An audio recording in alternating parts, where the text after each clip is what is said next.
Welcome to the Daily Horror Habit Podcast. I'm your host, Jay Krieger, bringing you daily reviews of current and classic horror movies for your twisted pleasure. Be aware that these reviews and discussions may include spoilers. And as always, I hope you enjoy. Good morning. We are all very excited to be here today. This really is a new first step for mankind. I would hope we keep looking for the answers to those really tough questions. Who are we? Where do we come from? And are we alone? Internal cam check is a go. Our craft was heading for a moon of Jupiter, known as EUROPA. Yeah, my boy's gonna be 6 when I see him again. I'm proud of you. Oxygen is flowing, we're good. Commencing egress. In navigator. Prep for orbital transfer. We are clear of Jupiter's orbit. Pitching for power descent. Ladies and gentlemen, hold on. Here we go. I can't believe I'm here. This is incredible. Our best hopes of success is under the ice. Let's go for a swim. You hear that?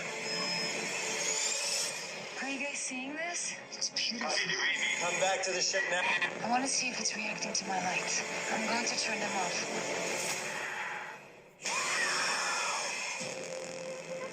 Compared to the breadth of knowledge yet to be known, what does your life actually matter? No one at home knows we're alive.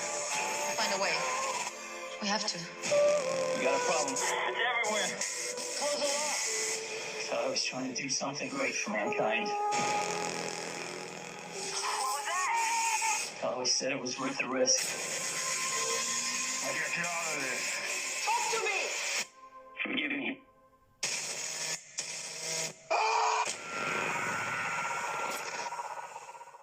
For today's episode of Daily Horror Habit, I'm joined by returning friend of the show, Bernie, to chat about the found footage sci-fi film Europa Report, which is currently streaming on Hoopla. Directed by Sebastian Cordero, Europa Report follows a privately funded mission to seek out life on Jupiter's fourth largest moon. But as is typically the case with deep space travel, the trip takes a toll some might ask, was the potential reward worth the risk? So, without further ado, here's our discussion on Europa Report. Bernie, welcome back to the show, man. I appreciate it. I'm excited to chat about Europa Report, man. Yeah, so we're kind of switching things up a little bit for our found footage focused conversations from traditional horror. We've talked about things like the Blair Witch Project and whatnot, but we're kind of moving a little bit away from that, and we're moving towards sort of like sci-fi disaster, if you will. But I think that this film, Europa Report, which we're going to talk about today, is a really interesting use of the found footage medium, and it's one that I'm curious to kind of get your thoughts on. So how do you think sort of Europa Report handles the found footage format to tell its story? It's very different, obviously, right? I think most people, when you think of found footage, you're thinking of like a Blair Witch Project type of a movie, whereas this is, obviously it has a cosmic twist to it. So when I was first watching this movie, I was a little bit confused just with the dynamic of how they present the various different scenes, right? Because it's kind of cut up. But watching it a second time, when you get a little bit more of a feel for, pushing that aside rather, I think just the movie itself, it has such a unique taste, or a twist rather, on the found footage genre. I think it's definitely carved itself a very nice niche in that horror subgenre. Yeah, one of the things that we've really talked about in terms of found footage films are these stories that had to be told through the found footage format specifically, right? I think with a film like the Blair Witch Project, it makes sense, right? Within the context of the film, it's a group of kids in the woods that are documenting hunting down this fable, or this kind of like ghost story. Right. Whereas something like Diary of the Dead also, I think, serves as an example of, hey, we're going to document these events as they happen in real time. Right. But then sometimes we may have come across certain found footage films where it's like, is this just kind of cashing in on the popularity of a genre? Right? Does this necessarily have to be told in this format? And that was sort of my skepticism a little bit going into Europa Report. I didn't know much about it, other than it's supposed to be about these scientists and astronauts that are going out to Europa to find life on that planet and documenting it. But I was really impressed with the ways in which the film is able to really capitalize on the found footage format, both in its narrative, but also in the exploration of like the setting itself, right? That being space, or that being when they finally land on Europa at the end of the film. And that was what I was most taken by, was the variety of perspectives, right? It's not just an astronaut walking around with a camera. It's helmet cameras. It's exterior and interior spaceship cameras that are documenting movement in areas of space in a way that feels very natural. It feels like you're actually getting a real sense of like literally space in terms of what the astronauts are experiencing inside, what's happening outside. And there's this very kind of just organic presentation to everything that I think eludes most found footage films, obviously because it's usually a singular device that's recording things. And while that can be effective, and we've obviously seen that be effective, Europa Report's handling of multiple perspectives is one that it just kind of lends the atmosphere, I guess, more so, right? You never kind of like become lost in what you're exploring. We avoid mostly sort of the shaky camera stuff that we've complained about at length in other episodes. But I think that is what I was most surprised by, at how well they're able to execute on for Europa Report's narrative, at least. Mm-hmm. And, you know, I think the other interesting thing about this, most of the found footage films that we've discussed, there isn't really, the cast doesn't play a huge part into it, right? Typically speaking, that we've found in the last couple films that we've reviewed. This one was similar. I mean, the actors, they have some pretty interesting backgrounds, and they've had some cameos or been a part of some very interesting films on their own, right?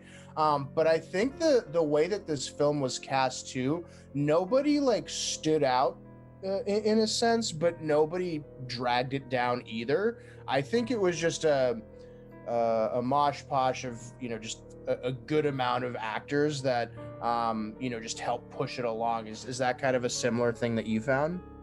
Yeah, I think what makes me think of first is The Taking of Deborah Logan, right? And that film had a bigger cast than obviously something like The Blair Witch. Right. But really only the primary interviewer of that film, and obviously Deborah Logan herself, are really the only standouts, right? If you have a single camera source, you're not gonna be able to get everybody in one shot or in most shots, right? You're only gonna be able to capture a couple of people at a time, just based on sort of the fluidity of how that camera explores space.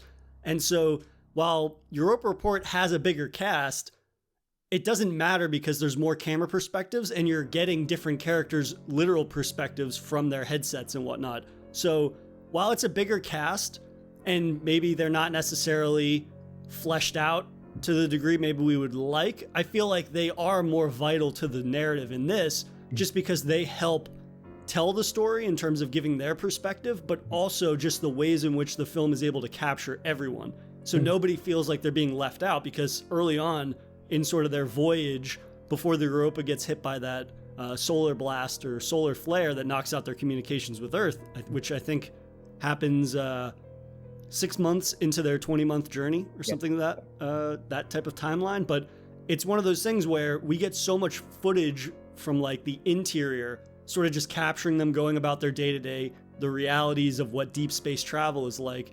And it really makes this bigger crew feel much more personable than if it was a single camera source that it's like, well, they're typically the camera's going to linger on the same 3 characters out of whatever 9 crew members or something. But with Europa Report, you've got multiple perspectives that are able to make everybody feel included. Everybody feels important to the story that's being told in a way that is really refreshing, because I mean, how many of these movies have we seen where there's like 2 characters that stand out the most and then everybody else is kind of just off to the wayside and doesn't necessarily have the biggest impact on the narrative, or they just serve as a body count, right? Which I don't feel like that was an issue that Europa Report had, which I thought it would suffer from, given how it has such a big cast size. Mm-hmm. And no, I totally agree. I mean, there's the interesting thing with Europa Report, it is, in every sense of the term, it is not your traditional type of a sci-fi thriller, a horror type of found footage movie.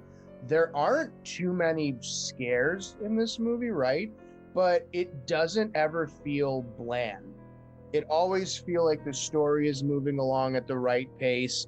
Not to say that any of the dialogue necessarily stood out to me, but there are moments of levity throughout the movie. I think at one point, Daniel, played by Christian Camarago, he can't find his toothbrush. And William and Andre, two of his engineers, it seems like they're kind of, hiding it from him. It's a very small piece to the film, but it's like there's a human angle to this. Again, to your point, this isn't just bodies that are there for some sci-fi organism or something like that to kill them on. They do have some sort of a place in the movie, although it's not necessarily the most memorable cast. Again, they do a really good job of pushing it along. My question to you would be, did you find the lack of like traditional horror scares to take away from the movie, or did it enhance it when they did actually have those quote unquote scary scenes in this movie?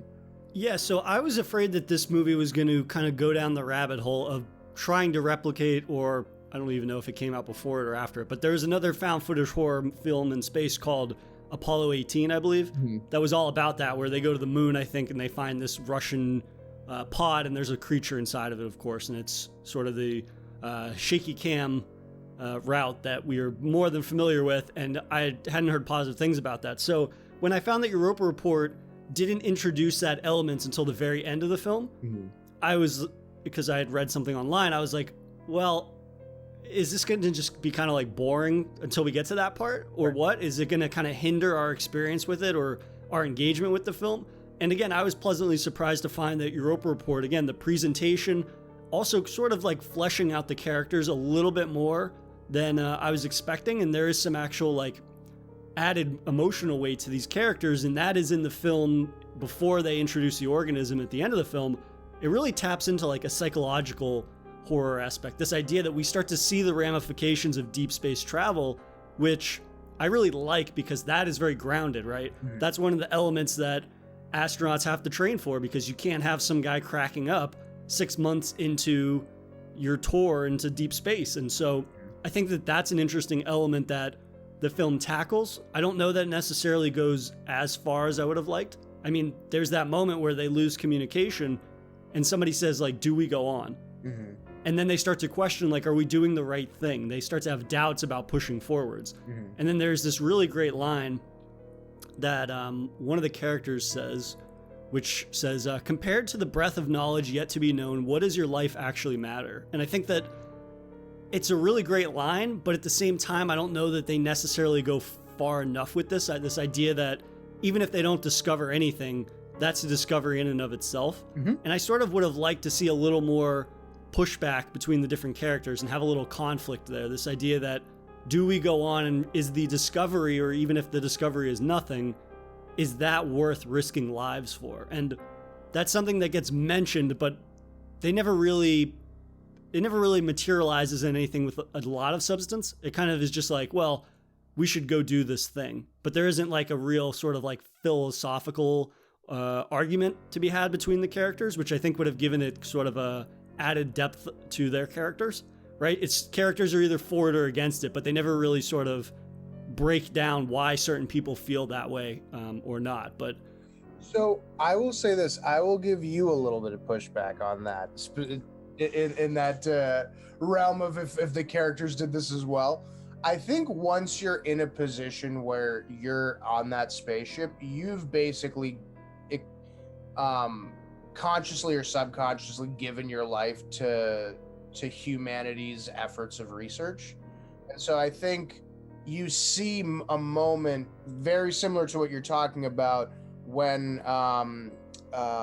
what's her face, Dr. Katya, she like is asking to go out and do a surface walk, I think was the term.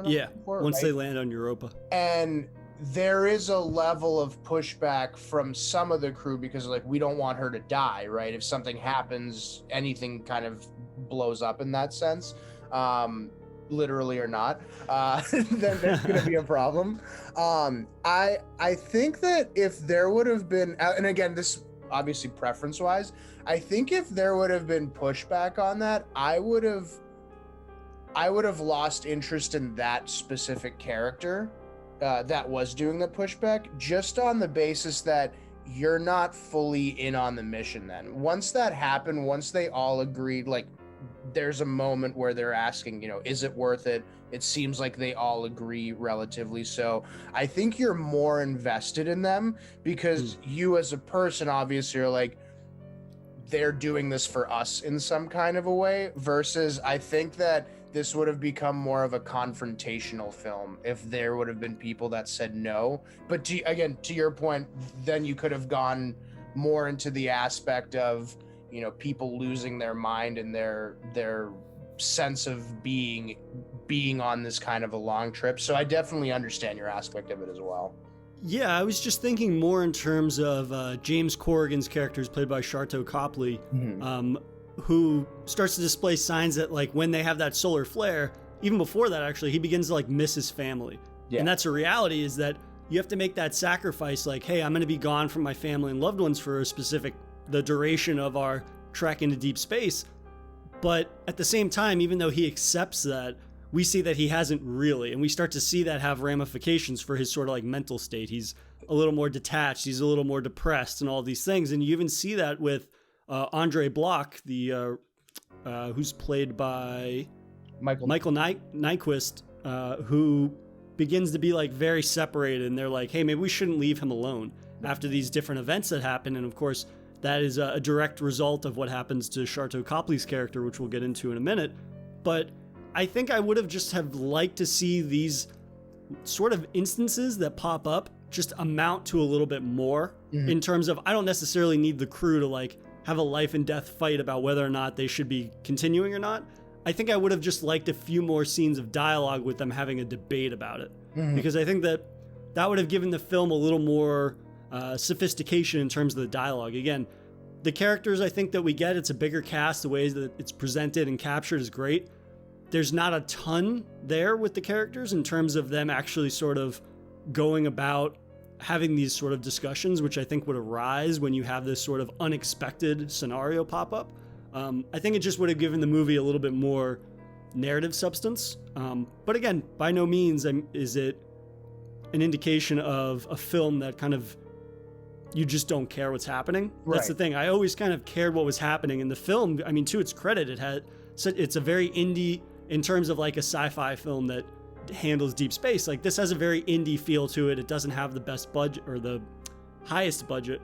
And yet at the same time, this film does a great job at conveying different moods and atmospheres. And I think a big part of that for me, it kind of taps into that fear of the ocean that we talked about with 47 meters down. Like, it's such a big deal that the film cuts to those exterior cameras of the outside of the ship, and you see like parts of the ship rotating, but then you see the infinite blackness of space. Yeah. And that for me is like a very terrifying thing. And it's like periodically giving us that reminder that sure, there's people in the inside that are going about their job, they're getting ready to reach Europa, but then like reminding the audience that, hey, you're in this infinite blackness, and if anything else happens other than that solar flare, help cannot come for you. Nothing is going to save you. If there's one more thing that goes wrong, you're going to be dead in the water, essentially. And that's an element of this film that I felt really made it much more tense than I was expecting. And that is a big deal in terms of there being a lack of traditional scares for 3/4 of the film, right? I think that atmosphere and that tension is really crucial to like my engagement until they either reach Europa or the next sort of like plot development that happens. No, 100%. I mean, you mentioned Shartlo Copley's character. That was in watching this movie the first time, I very vividly remember asking myself, like, I understand that his character isn't around between basically like the 5-minute mark and the 30-minute mark.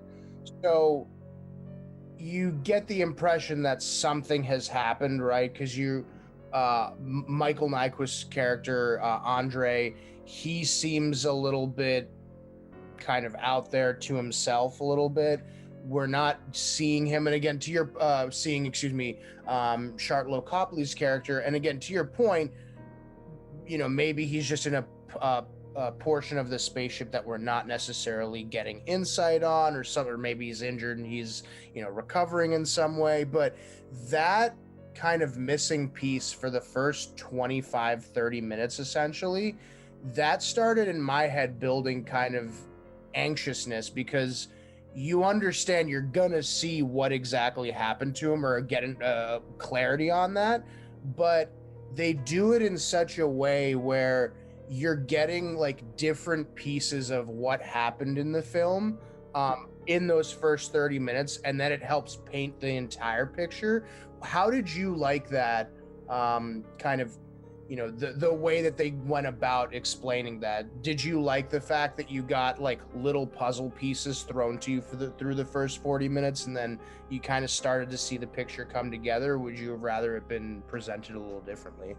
Yeah, so I'm glad you brought that up, because this is an element of the film's narrative that, again, I think really lends itself to the found footage format genre. That being, this is literally found footage, right? That idea that we are being told that this footage was found, and they're hinting at sort of an incident that happened, and then it basically plays backwards, right? Trying to figure out what happened. And the fact that they like intercut all this footage that jumps around on the timeline, right? That builds in and of itself tension for an event that you don't really know the particulars. You just know that it had some catastrophic results for the crew or specific members. And so I think that adds tension, but also the narration from the project leaders, the Europa project leaders back on Earth, right? Talking about what happened periodically and things like that. It really does make for the perfect sort of found footage documentary style storytelling. And again, it lends itself to this particular format. And I was really impressed that they were able to take what is a very simplistic story that we've heard hundreds of times before, and they're able to make it have a mystery element to it. And that is really key to telling this familiar story in a way that is actually engaging, that really kind of keeps you, even if you eventually, you kind of have a general idea of where it's headed, right? Of course, there's some incident, people start dying, they found this footage, so the mission was a failure to a certain extent, but it's this idea that we're going to take a creative avenue to get to that end result is something that I really appreciate. And again, it shows that even if you have a limited budget and you can't tell like a Christopher Nolan-esque Space Odyssey type time travel story with $100 million, $200 million budget or whatever, you can still tell a very effective story, even if it might not be sort of the most original one. And I think that has a lot to do with sort of just the jumping around of the timeline. And I think that initially, I was not prepared for that, and I don't think that that's necessarily conveyed that well initially, right? You kind of, the longer the film goes on, the easier it is to understand, oh, okay, we're jumping back and forth in time, because I was like you the first time I watched it. I was like, so Shardo Copley's character, what's going on? Like, I haven't seen him in 20 minutes. Right. And then you realize, like, oh, okay, we're actually jumping around in the time period and whatnot, which I think if that had been conveyed a little better early on, then it kind of would have clicked for me. But in watching it a second time, like, my appreciation for that unique sort of narrative spin really kind of just increased on a rewatch. Well, you know, we're talking about him, so we might as well get into like what actually did end up happening to how do you pronounce it, by the way? Shartlow, right?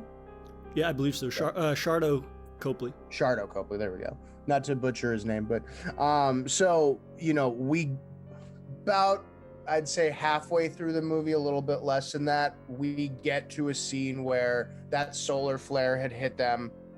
They're doing some sort of workup on the ship. I think it was a electrical box that they were trying to open up, and he got some sort of a gasoline or oil type of a slick on his suit.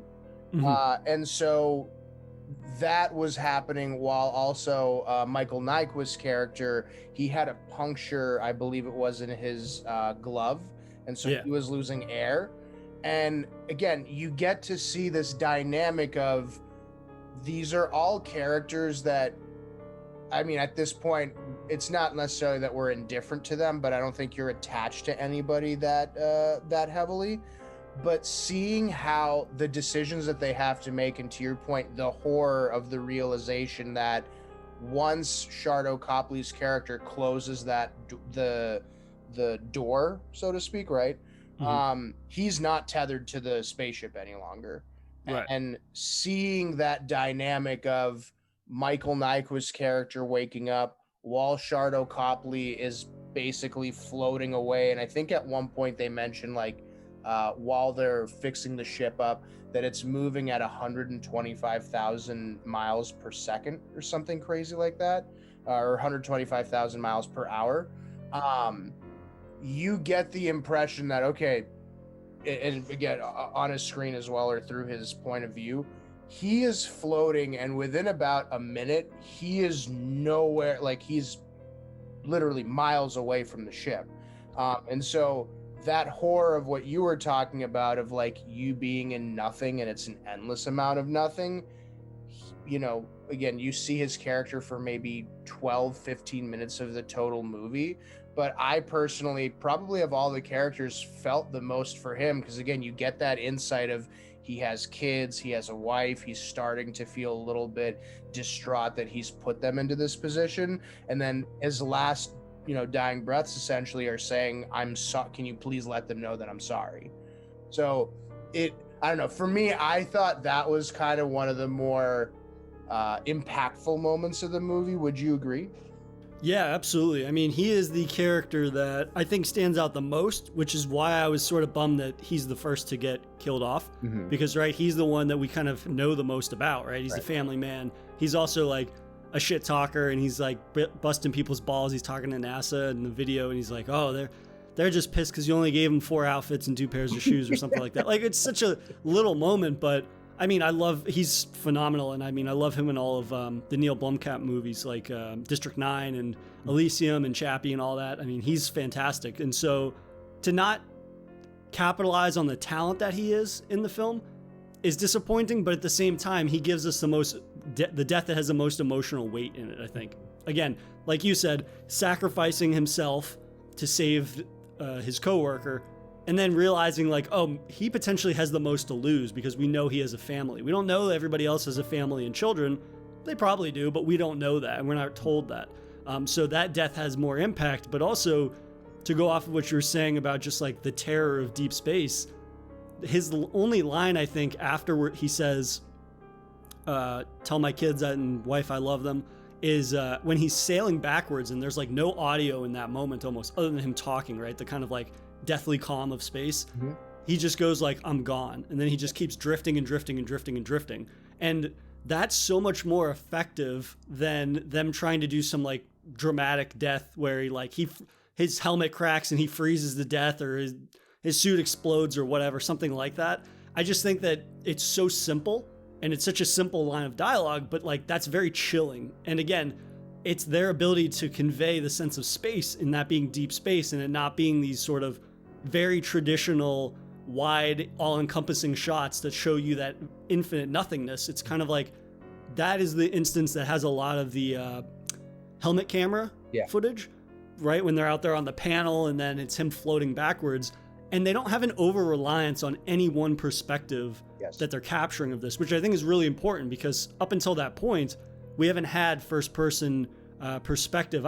There might have been a handheld camera at one point, but again, they switch it up so much from interior, exterior, wall-mounted cameras to the documentary after-action report style where people on Earth are being interviewed, and then cutting to the head cams. I mean, it really does feel very refreshing throughout the film, right? It never feels sort of played out or trite in the way that they're capturing this story, which gives it a lot of longevity. And again, like you had said, maybe not a lot necessarily, there aren't a lot of events before they get to Europa, but the ways in which they're telling this story that's familiar is at least interesting, and it feels somewhat different. But yeah, his death definitely hit me the hardest, and I think that I would have liked a little more added weight to some of the other deaths, because if I'm thinking about it now, it's like William Yu's death, who's like the head pilot, I believe. He kind of just like falls, and then he dies. I assume like he breaks his neck or whatever, but he's one of those guys where his death kind of just is very sudden. And it's not that it's sudden, it's just that there's no real weight to it. We don't know anything about him really. Like he's sort of their unofficial leader. But at the same time, that just because he's a role doesn't mean we necessarily know or care for him as a person, which I thought was kind of disappointing. But how about you, though? What are some other of the character sort of deaths that really stood out to you? Well, I mean, I think to go back real quick, you said something that was super important to the entirety of this movie, and as kind of as silly as it is to say this, it's very simple. Literally everything in this movie, and particularly the deaths, I think you hit the nail on the head in that. They are simple in the way that they're shot, in the way that we actually see them happen. My personal favorite was, or not favorite, the most impactful death for me outside of Charlotte Copley's was Dr. Katya's death, played by Carolina Widra. Her going, so to preface this, basically they had sent some sort of autonomous robot under the ice to try and collect bacterial samples and things like that, what was going on under there. Under the surface of Europa. Yes, thank you. And there seemed to be some sort of radioactive spike, and they lost contact with it. And basically she was trying to go out there to continue the mission in some sort of fashion, right? So she was collecting samples from a active area of Europa, and apparently the ice under her broke, and you see very clearly from her eyes, you can see like the reflections of light of what she's seeing, but you don't actually see what she's seeing. So that it's a very simple way of presenting what's going on without actually going further in, if that makes sense. And I felt that was more impactful, similar to how we talked about Blair Witch. We never actually see the witch in the first movie, rather. We have a very similar dynamic here where you are under the impression that there's something that we don't understand that's going on with those bioluminescent lights, but we have no idea what is the cause or what's the genesis of those lights actually occurring. And right. You again very clearly see as she's plummeting through, like there's a GPS device on her suit. You can see her very clearly going under the ice. And then I think at one point Daniel mentioned like she's completely underwater now. And then there's just a moment where there's like 5 seconds of just, I think the best way that I could put it is like in Deborah Logan, the facial expressions were so incredible that we didn't need to get any other insight on what was happening. We just knew that something was wrong very significantly, right? Same exact thing with that scene. You know that she's about to get fucked up. There's no screaming on her part. There's no like, holy fucking shit, right? It's just her face is basically frozen, and it's just her eyes that are doing the work. And that was probably the most impactful and horrifying moment of the entire movie for me, is just seeing those like the light reflections in her eyes of what she's very clearly about to get killed by. Yeah, I think that's a really great example of how this movie is able to do a lot with very little. Yep. And I think that it has a lot to do with, again, changing the perspectives up, because we go from the interior of the ship to the crew members communicating with her back to that headset that she's wearing. And they do a really good job of kind of hiding the alien until the very last like minute of the movie. And they're able to still convey it in a way that there's something out there. There's something stalking them, and we see glimpses of it, but we never see like quote unquote the monster in the light until literally the last frame of the movie. Right. And I think that is really not only smart in terms of pacing, but also, again, the way they're able to convey her death.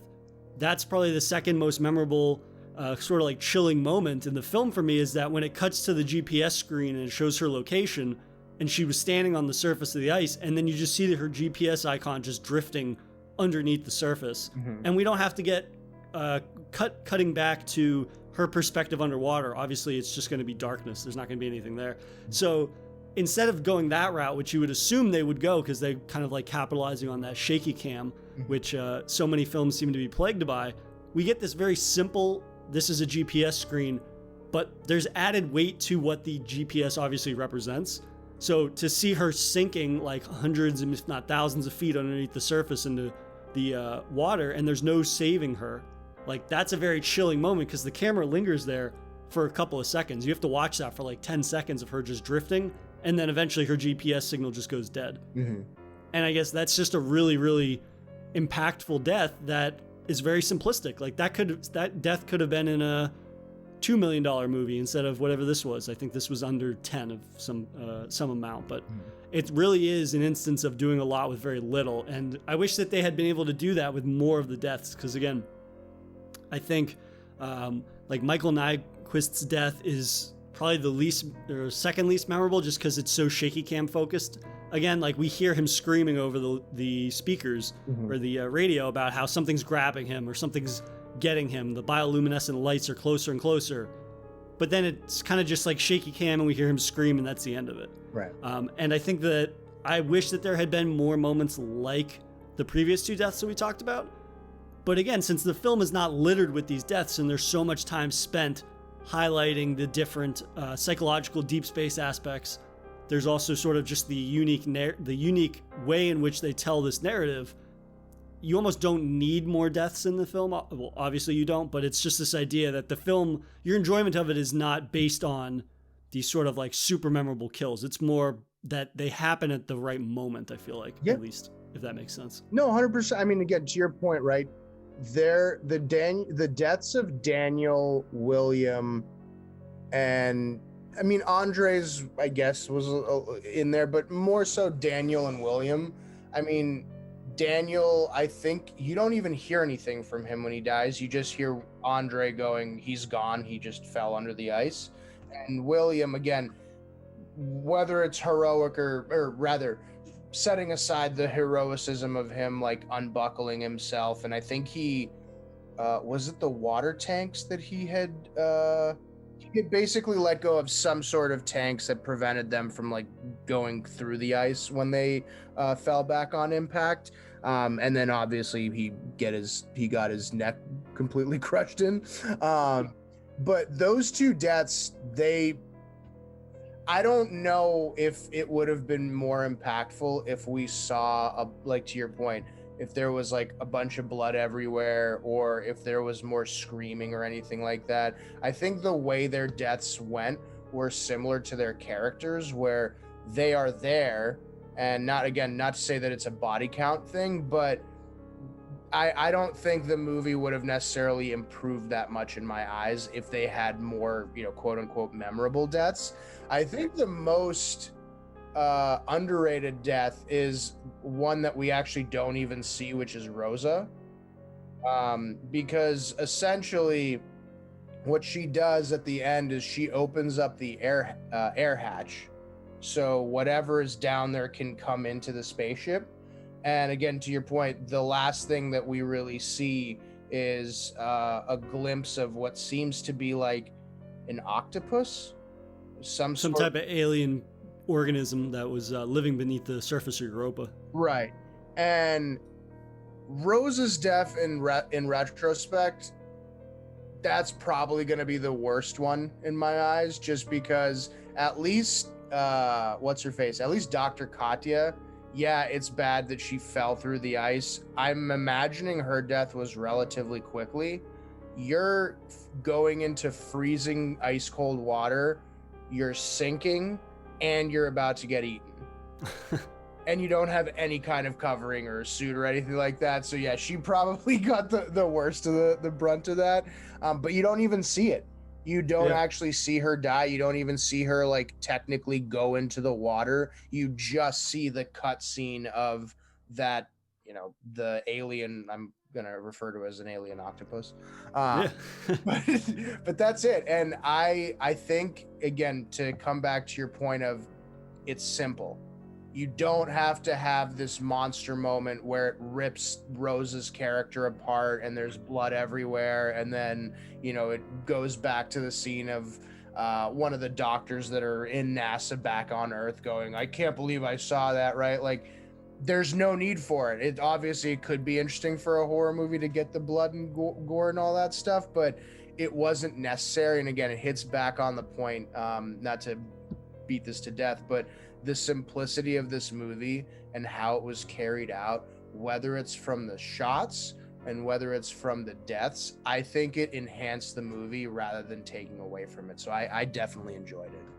Yeah, I really appreciate what I appreciate about Rose's death is that it comes full circle into the idea that's presented early on in the film, and I think it's presented by her, this idea that even if we don't discover anything, that's a discovery. Yep.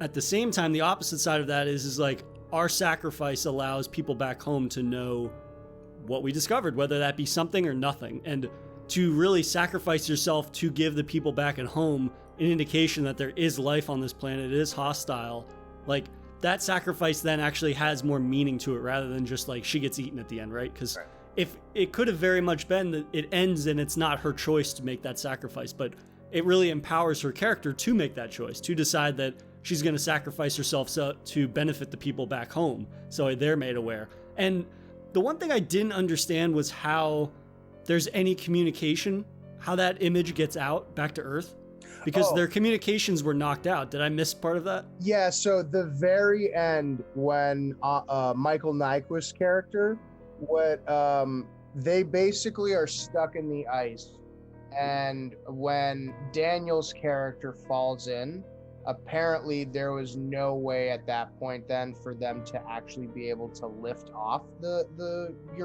rock, right? So what I believe he did is he took the battery that was being used for life support and he applied it towards the one for communication, and that's why, and again to your point, the structure of the movie then found footage wise becomes all that more interesting, because then it's not just that they had been gone, they've been out of communication for 18 months. All the data that they're getting is just completely useless at that point, right? If it's not going anywhere. So they were able to upload whatever the 18 months of data that they had before that structure fell, which I don't know how that works and how many gigabytes that they're able to send like that, but that's a different point. But yeah, I think that's how they were able to like shoot off communications, and then that's how the story basically came about to be.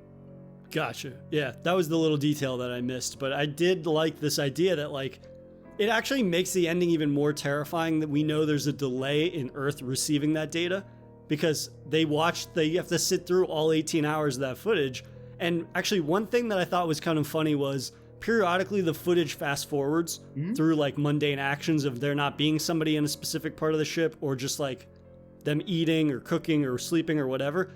And I like that because it's kind of immersive, this idea that like, yeah, if you're documenting something 24 hours a day, there's going to be a bunch of mundane, boring shit that you record, and you're not going to sit through it. So that was like a little editing thing that I thought helped make it seem just more immersive. But yeah, I mean, them having to sit through that 18 hours of footage, and then the last 2 frames of that footage, it's like, oh shit, there's alien life on that planet.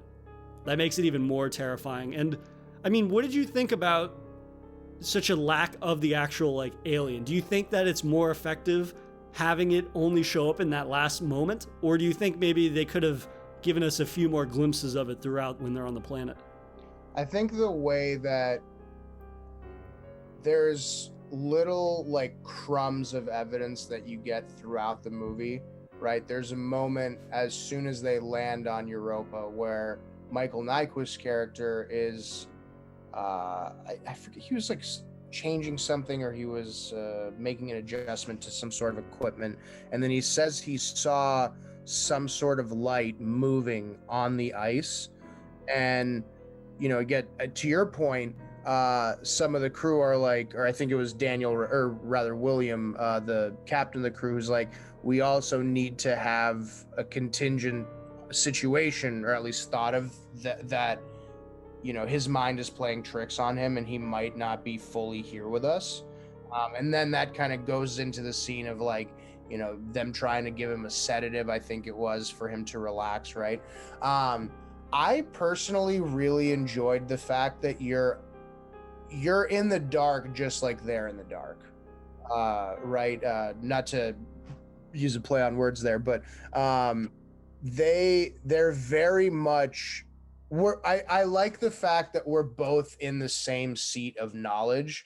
It's not like we have an understanding that there are aliens, or they're that is some sort of actual light coming or emanating from an animal or some sort of an alien, rather than, you know, that psychological aspect of have they just gotten to this point and they want to see something so bad that their brain is playing tricks on them. I think it would have been, I've never seen Apollo 18. I've know of it, and I know what you're talking about, that Russian alien thing that was chasing after those guys apparently. I think this movie would have lost its luster had that been a similar type of a concept, or even if we actually, you know, if we see one of those tentacles or whatever that, you know, alien octopus thing had come through the ice and kill, like, you know, drag Michael Nyquist's character down, or eat Dr. Katya's character or whatever. I think the lack of understanding, or the lack of our seeing it, creates in our mind a bigger or worse picture than what it actually could have been. Because again, I had no idea. It could have been an octopus. It could have been humans underwater, like some sort of mermaid. I mean, you know, I have no idea, right? It could be anything. So I think imagination is scarier than reality in most cases, and I think this movie did a really good job of utilizing our imagination to make this monster potentially worse than what it actually was. Yeah, I definitely agree. That's a strength of the film, and that casting that doubt, and that we really are in the same shoes as these characters, right? When we're not given any more information than they are, which is very rare. How many times is there a scene in a found footage movie that is solely for the audience?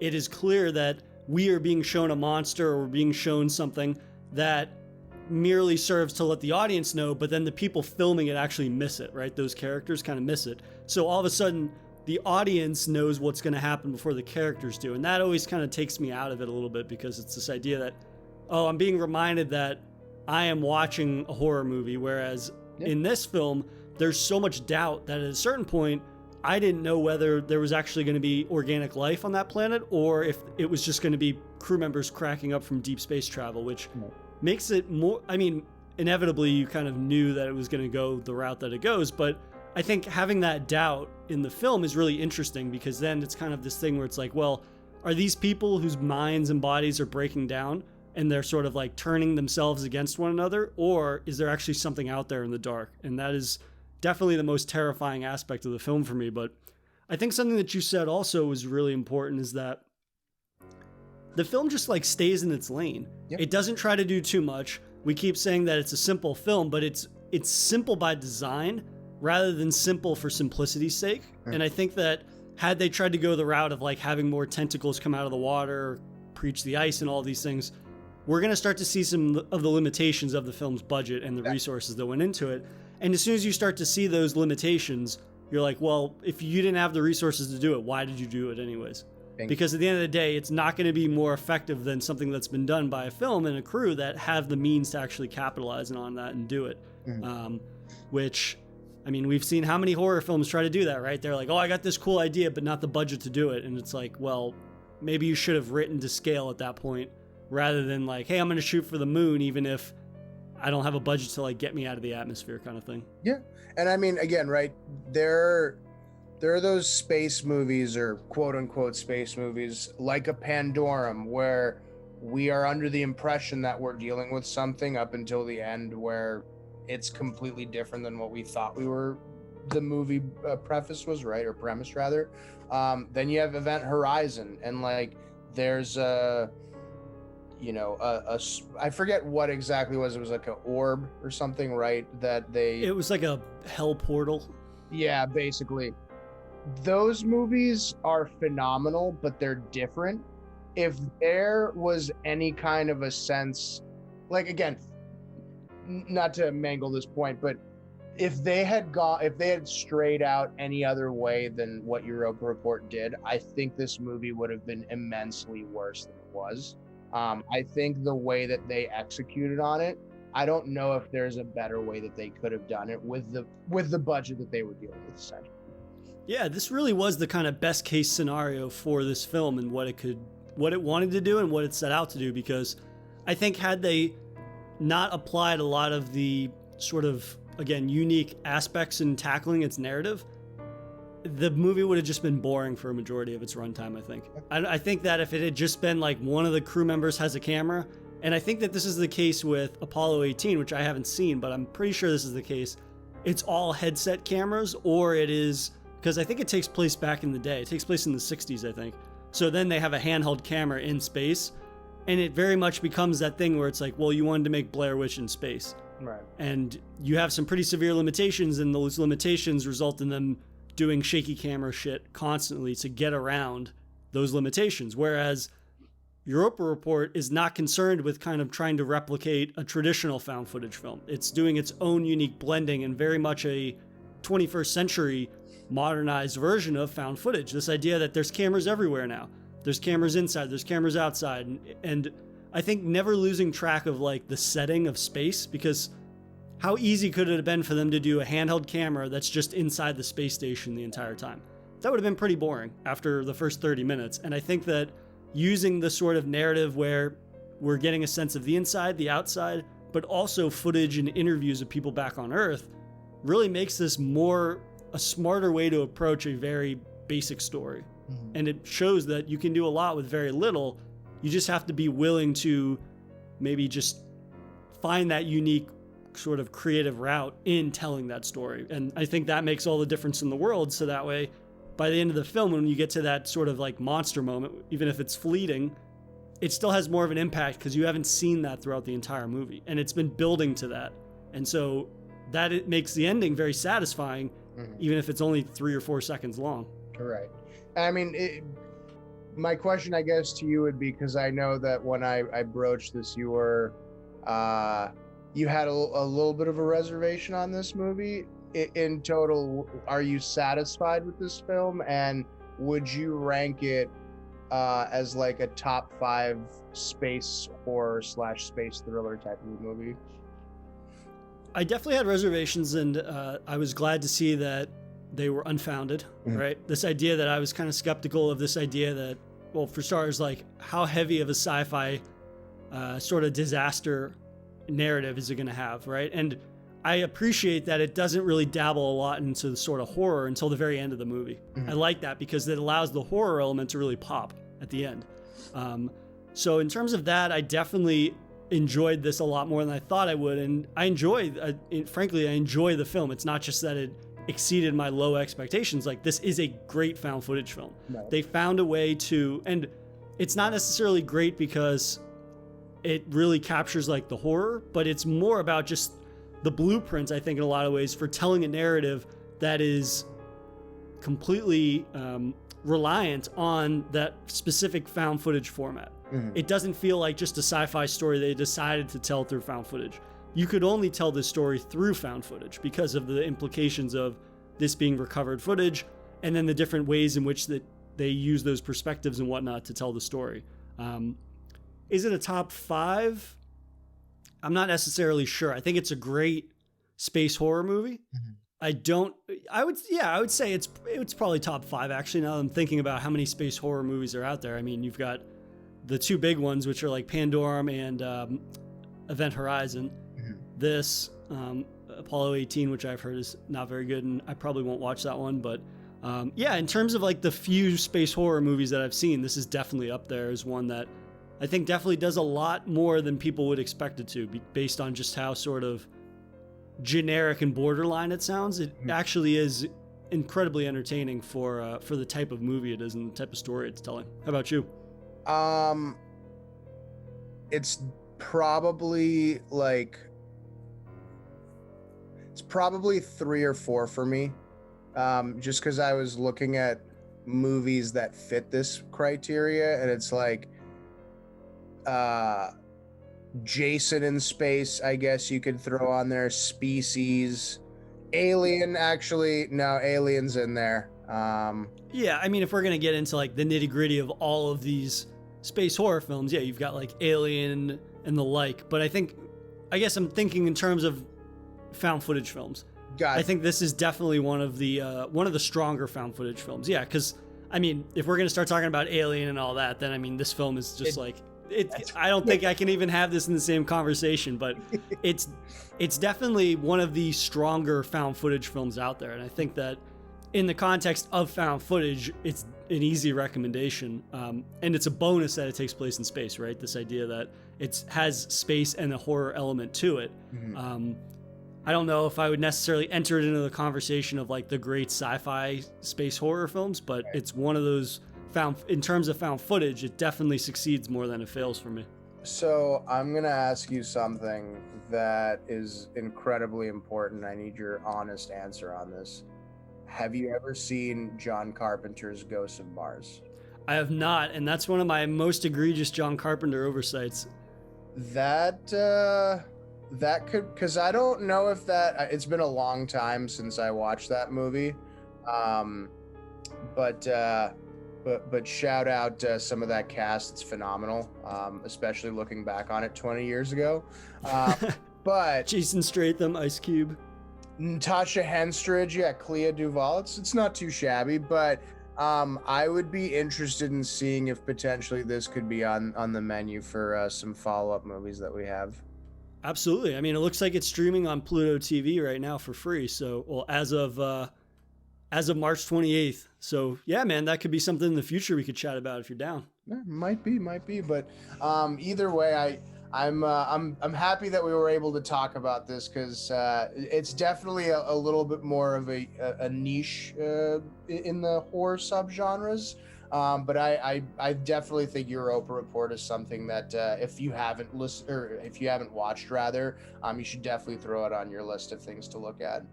Absolutely, yeah. This was another great recommendation of yours, and I'm glad you recommended it because it's one of those movies that pops up on all the streaming services, but it's kind of my shitty preconceived notion based on the cover art. It kind of just looks like very generic, but this was a pleasant surprise, and I was happy to talk about it with you today. So thanks, man, for suggesting this. Of course, brother. If you enjoyed this episode, please subscribe to Daily Horror Habit on your preferred streaming service and follow the show on Instagram at Daily Horror Habit and on Twitter at Daily Horror Pod for episode updates. Thanks again for listening, and I'll see you guys next time.